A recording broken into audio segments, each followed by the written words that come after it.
You are Locked On Ole Miss, your daily podcast on the Ole Miss Rebels. Part of the Locked On Podcast Network, your team every day.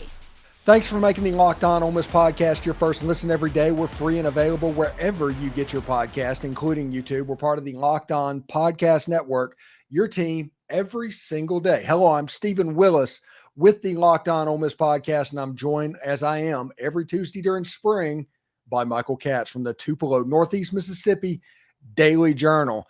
Michael, first of all, let's go ahead and get practice out of the way. What did you notice from practice today? Well, like I said, I think it was the last time I was on here that I try to focus on like position groups. This time I knew that we were going to be getting Nate Kalepo, the transfer from the University of Washington. So I was looking a lot at the offensive line today, just to sort of, see how that group looked. I know there's a lot of returners, but there's also a lot of new pieces, and how that all gels is always something that's a little bit interesting to me, especially since there are guys out right now, due to various, spring things and surgeries and all that kind of stuff. So I was really looking up there. I spent I think that we all have spent a lot of time looking at the defensive front, because that's been so much of the noise with, Princely and Walter Nolan. But that offensive line looks a lot bigger and more athletic too. And Kalepo is one of those guys who he looks the part. Again, this is an offensive line at Washington that won the Joe Moore Award. He started every game for them last year at guard, or in the interior line positions. So, again, as much as we've talked about how much better they passed the eyeball test on the defensive front, I think that they really they're passing that eye test a lot more on the offensive front too. It's really interesting because on tomorrow's show, I talked about Nate Kalepo, and I mentioned that he has a chance, like a real shot, to be the most impactful transfer that Ole Miss got. And nobody's going to be talking about him because nobody's going to talk about a left guard. Yeah, no, I mean, listen, if this guy knows what good offensive lines look like. He has seen the best offensive line in the country and been around some of the best offensive linemen in the country, and was a really good player in his own right too. I think just bringing a guy in like that who, listen, it's not like the Ole Miss's offensive line was good last year, but when you bring in a guy who has seen what it takes to be the best offensive line, and you get that sort of culture in the room, and his teammate from Washington who transferred at the same time, I think that just raises the expectations and the level of play of everybody in that room. Yeah, if you have 40% of the Joe Moore winning offensive line on your team, your offensive line should be better. And we don't know much about depth charts and what's going on, because just a little inside baseball for everybody watching the video, they intentionally put people in weird combinations and all that to where people that are watching cannot tell what the depth chart is. But there's three players at right guard, and that is Jeremy James, that is Eli Acker, and that is Julius Buelow, who is another member of that Washington Joe Moore offensive line. To me, this spring has been absolutely massive for that triumvirate because of what it could mean going into the fall. Is anybody standing out on that side to you? I mean, again, it's tough because, there are so many moving parts. I mean, Jeremy James is a guy who has played so many football games here. He's got to be closing in on 40 career starts. And, he can play all over the place, but, with given what they bring back and the moves they've made, it would seem like they probably want him to keep playing inside. I know that was their preference, last year until – they had to move things around due to some injuries and it's been effective play. But, again, Buelow is a guy who is super talented. And again, a guy who passes the eyeball test. The dude's like 6'8". I mean, he's huge. He's another guy that, and with Acker too, Acker's, he started, 9 or 10 games in his Ole Miss career. I think when you have that group of guys competing, and I think it's going to probably take a lot for Jeremy James not to be a starter, but when he's being pushed by guys who have played significant amounts of football, I think it just makes everybody better. Yeah, and changing the subject just a little bit, Ayden Williams also spoke today as well, and we found out that he had off-season surgery apparently, and he's finally back running with the full team.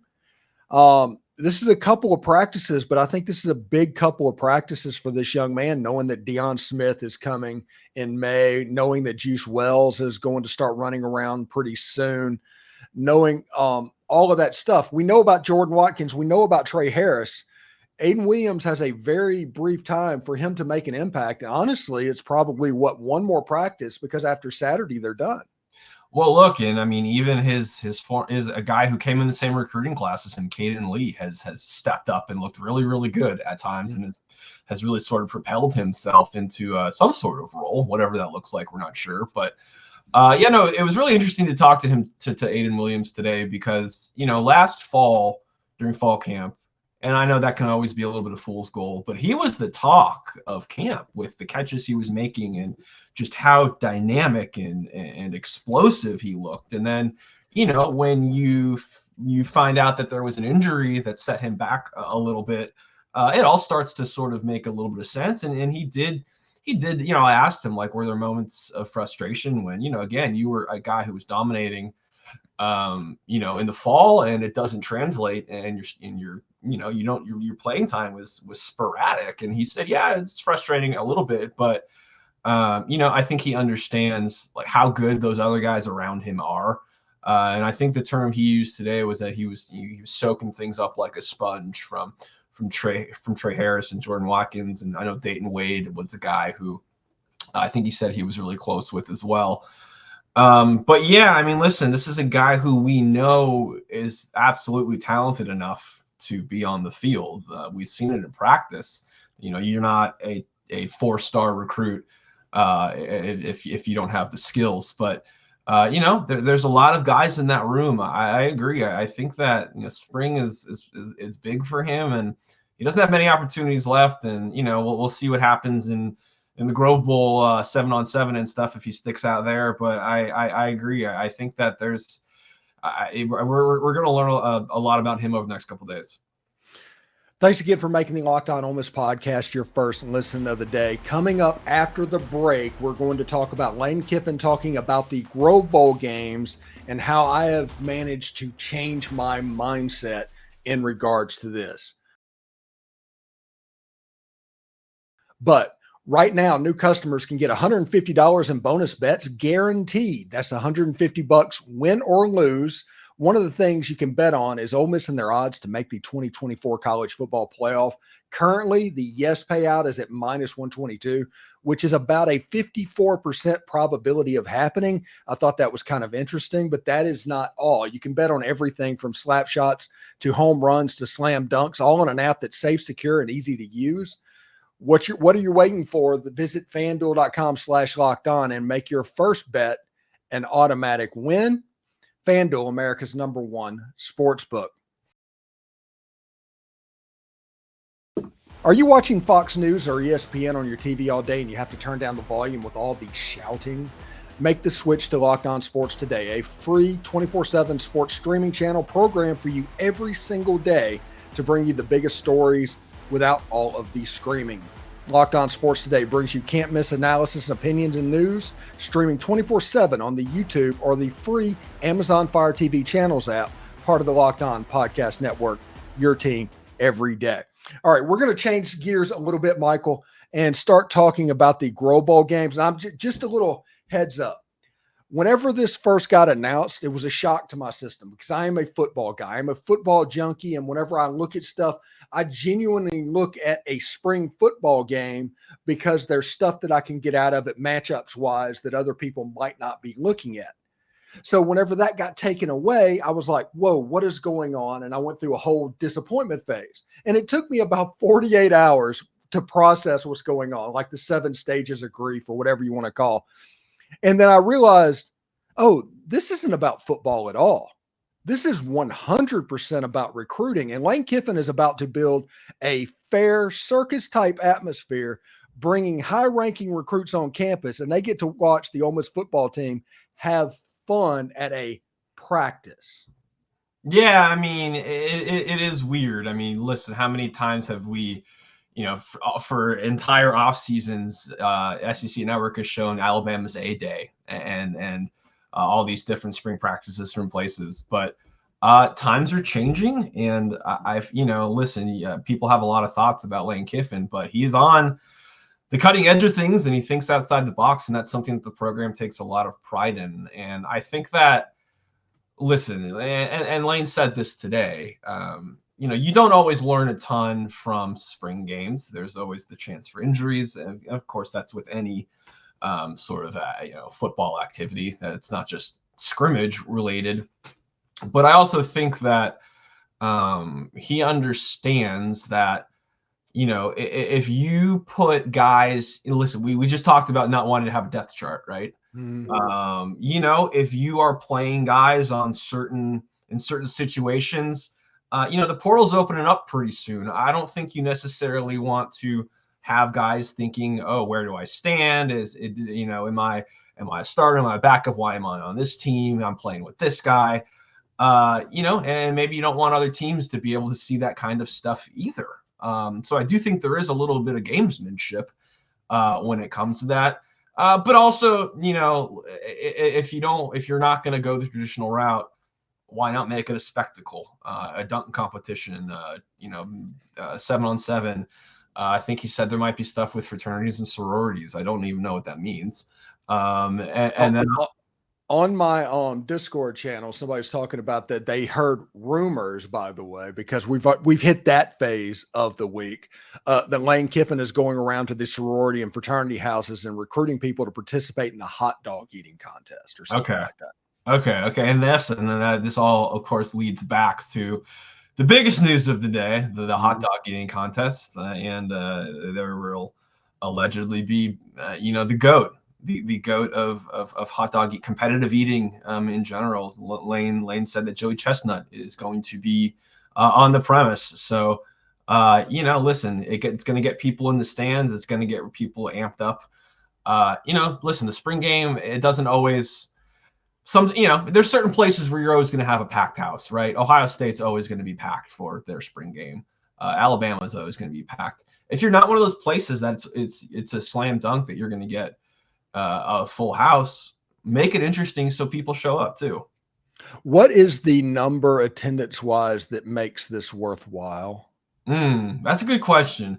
And again, if the fraternities and sororities are something that you are, getting into, that's going to put people in the stands too, because they're going to want to see all of the fraternity and sorority, people competing at Vaught Hemingway. So again, I think that's a really, really smart move if that's where it's going. Listen, does it have to be a completely full house, 64,000 plus to be a success? I don't think so. But I think it's got to have at least 25 to 30,000 for it to be, listen, I think you've got to have a half-ish full stadium, if nothing else for optics. I don't know if that's what's going to happen. I don't know if that's realistic. I realize there's also a very big baseball series happening. So maybe that's sold out. Yeah. And so maybe you get some overlap from that, start there and then go, over to Swayze. But, I think 20 to 25,000 is when you put out there that Joey Chestnutt is going to be there. I think that you are raising the bar to try to get to those sorts of numbers. Yeah, it should be interesting because I spoke, I think it was Monday's podcast talking about what was going on and everything, and that I thought Ole Miss missed an opportunity not to make this a Grove Collective joint and charge admission to get in, with all the proceeds going to the Grove Collective, because is it as much of anticipation as there is for this team, you could clear $200,000-$300,000 just on a $10 admission charge.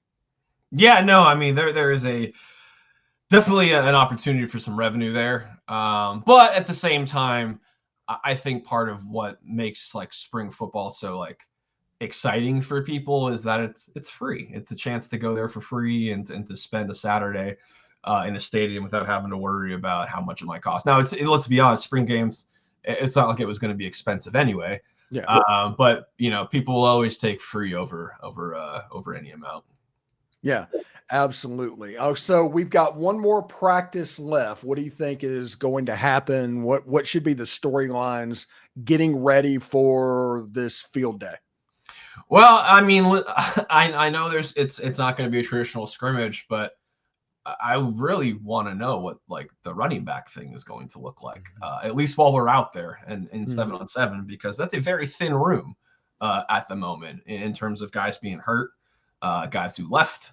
It is not a complete room at the moment. I'm curious to see if is Kedrick Riscano a guy who steps up to the plate. He was a 4-star kid in his recruiting class.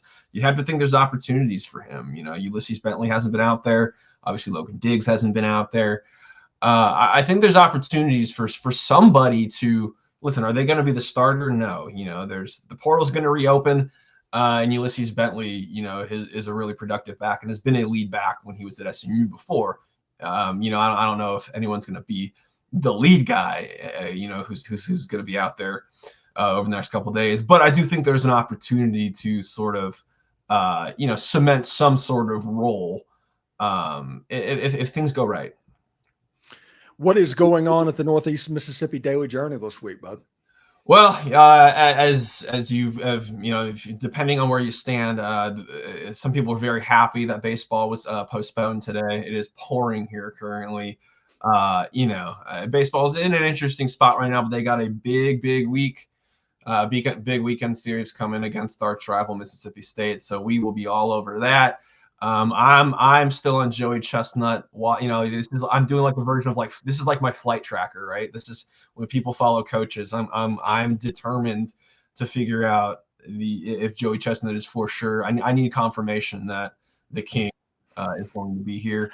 I put in an interview request. He might say yes, he might say no, but I tried. I shot my shot. Yeah, I assume he's going to be on the sidelines, and I think sidelines are fair game for us. So I'm going to be out there trying to talk to the legend, and we'll see what happens. And a couple more practices left. We will be there hopefully on Thursday. Last chance for interviews before the Grove Bowl games as well. So assuming we'll talk to at least one new newcomer, and sort of wrap things up, put a bow on it, and head into the offseason right.